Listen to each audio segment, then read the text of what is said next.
Chris Lemon's umbilical is severed on a dive at 265 feet in the frigid waters of the North Sea, and he survives for almost 40 minutes without breathing gas or hot water because of two competing forces.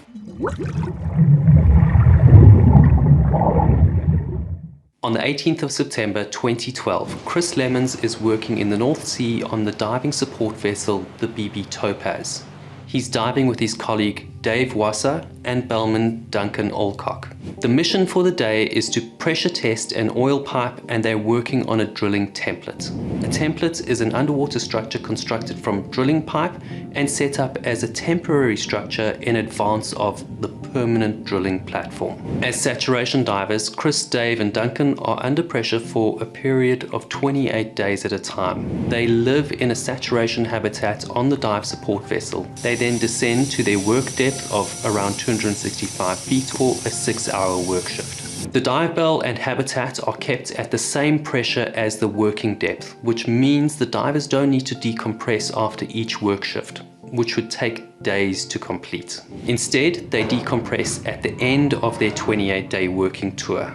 The dive bell descends to around 250 feet. This is slightly higher than the highest point of the template. It's a depth that gets the divers close enough to the template while the bell remains out of the way and above the structure, so there's no risk it could collide with the structure. Chris and Dave don their dive helmets, which are connected to the bell by an umbilical cord. They're breathing a gas mixture called heliox, helium and oxygen. Saturation divers typically work with oxygen at a partial pressure that's about twice as rich as the air we normally breathe when we're sitting on the beach. The air you and I breathe has around 20% oxygen, which is not exact, but for simplicity, let's stick with 20%. They replace nitrogen with helium because helium is not as dense as nitrogen in the air we typically breathe. This helps to alleviate the effects of nitrogen narcosis, which divers would feel like drinking martinis the deeper they go. But it's got two side effects. It raises the pitch of their voice because the sound waves travel faster through the thinner gas.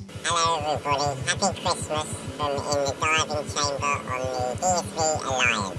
And it conducts heat away from their body through their breathing faster than we experience breathing nitrogen at the surface. The umbilical supplies breathing gas, two-way communication, and hot water to prevent them becoming hypothermic, working in the near freezing water temperature, which is around 38 degrees Fahrenheit or 3 degrees Celsius. The hot water also warms the helium before they breathe it, which helps to alleviate the rapid cooling effect of breathing helium at these depths. For today's dive, the umbilical is around 50 meters long or 165 feet. Chris and Dave reach the template, evaluate the work site as they always do, locate the pipe they're pressure testing, and begin their work. The divers are joined remotely by ROV pilot John Burgess. In the bell, bellman Duncan Alcock monitors the divers' supply lines. The dive support vessel BB Topaz is under the control of Chief Officer Eric Strand. In order to survive at such extreme depths,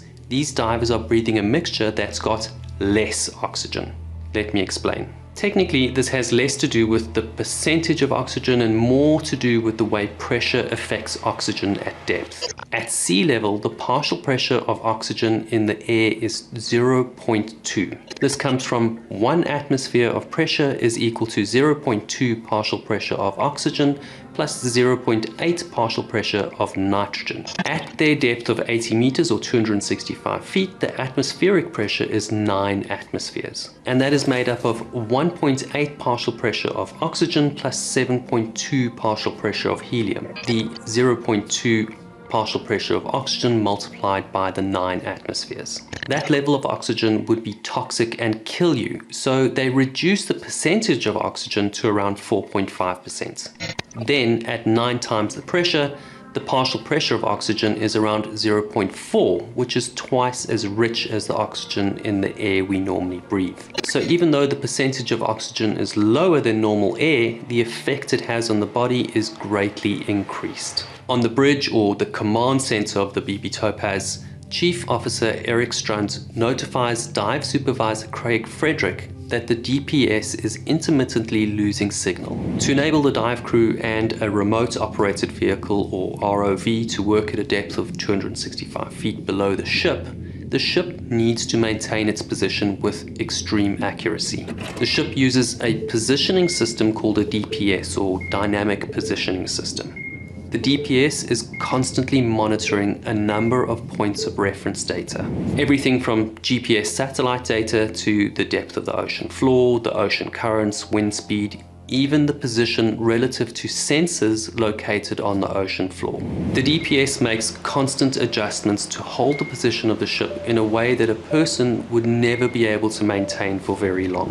It's common for a positioning system to lose some points of reference and rely on fewer points while it re-establishes connection to the larger data set. The GPS in your phone can lock a position with as few as 4 satellites, but often has signal from as many as 20 satellites. The higher the number of reference points, the more accurate the position. The bridge uses a 3-color traffic light system to communicate with the dive supervisor. Green means go, amber means be aware of a possible problem, and red means abort. Right now, the warning is amber. That's not alarming for the dive supervisor or the divers. An amber alert is common, but now it's followed up by a call from the bridge. There's a problem that goes beyond losing some reference points. The dive supervisor orders the divers back into the bell. Back in the stage, please. Leave everything there. Leave everything there. Chris, Dave, back in the stage. Chris and Dave in the water can sense the urgency from Craig's tone. He's telling them to leave everything and get back to the stage. The dive bell is referred to as the stage because it acts as a staging platform for the divers to work from. Just then the amber light switches to red, and almost immediately Duncan in the bell can feel the bell list or tilt slightly. The ship's lost its position and is starting to drift. Dave and Chris have to get back to the bell, but they're on the side of the template, and so they have to climb the template first. The template is an 11 meter or 36 foot tall structure. Dave is the first to the roof, followed by Chris. As Chris gets up onto the roof, he notices his umbilical has trailed behind him and is looped around a metal post. Dave can see that Chris's umbilical is starting to straighten out and become taut. Chris turns to unloop the umbilical. The ship is drifting quickly off course, and he can't manage to unhook the umbilical before it tightens onto the structure. He's fighting as quickly as he can, but now the umbilical is pulling him into the structure. Dave is trying to help Chris, but he's being dragged away by the bell and can't reach him. Inside the bell, Duncan is trying to remain calm. He's fed as much of the umbilical as he can to Chris, but the umbilical is now bending the umbilical rack that it coils around during storage. The umbilical is now pulling the bell, which is causing it to list even further. If you hold a glass upside down underwater and then turn it slowly, there's a point where it no longer holds the air bubble, and as it tips further, the water rushes in and pushes the air out. The bell is becoming dangerously close to flooding. Chris's umbilical is now stretching under the tension. The gas supply is pinched and Chris loses breathing gas. He turns on the gas supply from his bailout bottle, which is the equivalent of a scuba diver's tank on his back. The regulations allow for an amount of gas relative to the length of the umbilical. 1 minute of gas per 10 meters of umbilical. The umbilical is 50 meters long, and so he has around 5 minutes of breathing gas in the tank. The umbilical continues to tighten, and then, like a gunshot, it snaps. Dave is pulled off the structure. The tether holding the bell and the ship to the structure is no longer there, and so the ship drifts quickly away. Chris falls back off the template to the seafloor in complete darkness. He no longer has a gas supply, power for his headlamp, or hot water to circulate through his suit. Now Chris has a choice to make. If he stays on the seafloor, he's not sure if Dave will reach him. He's fairly certain the dive bell won't be able to get down to the seafloor without a major risk of getting snagged on the template. Even if Dave can get to him on the seafloor, he's pretty sure it'll be too difficult for Dave to carry him up to the structure and then back into the bell. So his best chance of survival is to get up onto the roof of the structure. But in order to do that, he'll have to climb the structure. That's going to cost him energy, and energy means breathing gas. As soon as he starts to climb, he's speeding up his own demise. He has to make a quick decision. If he waits too long, he might run out of gas before he can get to the top of the template, and then it's all for nothing. He knows he's got to get back on the structure, but in complete darkness, he doesn't know which way it is. Luckily, he hits it in the first direction he tries. He slowly climbs the side, and when he gets to the top, he sits down on the structure and waits. At first, he waits for the ship. Then he waits for his breathing gas to run out. Then he waits for the cold to numb his senses. Without the hot water from the umbilical to warm his body and to preheat the helium in his breathing gas, his body rapidly cools. The carbon dioxide that he's breathing out is filling his helmet. As the gas in his bailout bottle runs out, it becomes harder to breathe. Eventually, he loses consciousness. Dave Wasser is now being dragged behind the dive bell. He pulls himself back to the bell, one hand over the next along the umbilical while he fights the water current. He makes it back to the bell and slumps over exhausted. He and Duncan now have to wait for the ship to stop drifting and return to the drill template. On the bridge of the ship, Chief Officer Eric Strunt and his team are working to restart the dynamic positioning system.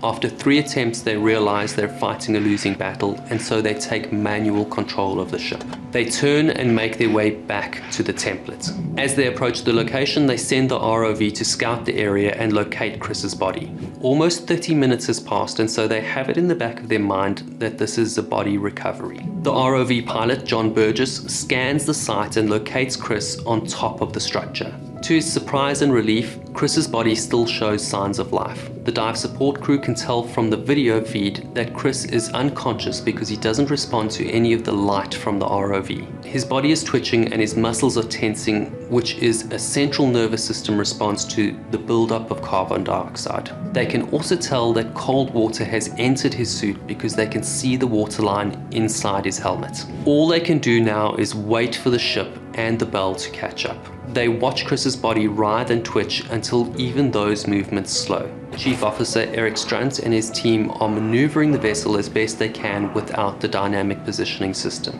Once they're in position, they hold the ship steady using a joystick to constantly correct the movement of the ship, which is being pushed by water currents and wind. Then dive supervisor Craig Frederick orders the bell to be lowered to within a few meters of the template. Ordinarily, this would be too dangerous, but they need to give Dave in the water and Duncan in the bell the best chance possible to recover Chris, who's now a dead weight that has to be carried up into the bell. The dive team and the bridge watch on their monitor as the ROV tracks Dave's progress. First, Dave connects a gas supply to Chris's helmet. Then he connects a rescue lanyard to his harness. Dave scans Chris's severed umbilical to make sure it's not still wedged in the template. Duncan takes up the slack from Dave's umbilical and Dave hoists himself and Chris up, pulling his way along the umbilical. Dave struggles to get Chris's body over the grate at the bottom of the bell. Once he clears the grate, he attaches the diver recovery hoist and Duncan winches Chris up into the trunking of the bell. The trunking is the short tunnel leading up into the bell. With Chris halfway up the trunking and his head in the bell, Duncan removes his helmet. Chris is bright blue from lack of oxygen. Duncan gives him 2 rescue breaths and breathes a sigh of relief because Chris starts to breathe on his own almost immediately. Both Dave and Duncan are surprised that Chris regains some composure as quickly as he does. He climbs up into the bell himself and takes his normal seat. Duncan plugs a warm water supply into Chris's suit so they can warm him up. Dave joins them, they seal the bell and ascend to the ship. I don't believe it'll ever be precisely clear how Chris survived so long without oxygen, but there are 2 possible clues. While not common, there are recorded cases of people who submerge into cold water and go into a form of hibernation where circulation in the body slows. This means the body uses less oxygen. Chris was in near freezing water and the helium in his breathing supply helped to cool his body temperature even more rapidly. The other contributing factor is that his breathing gas has a higher partial pressure of oxygen than we normally breathe at the surface. These 2 competing forces, the cold temperature which slows his circulation enough that he needs less oxygen, coupled with a breathing gas that's richer in oxygen, extended his survival time to almost 40 minutes at the bottom of the North Sea.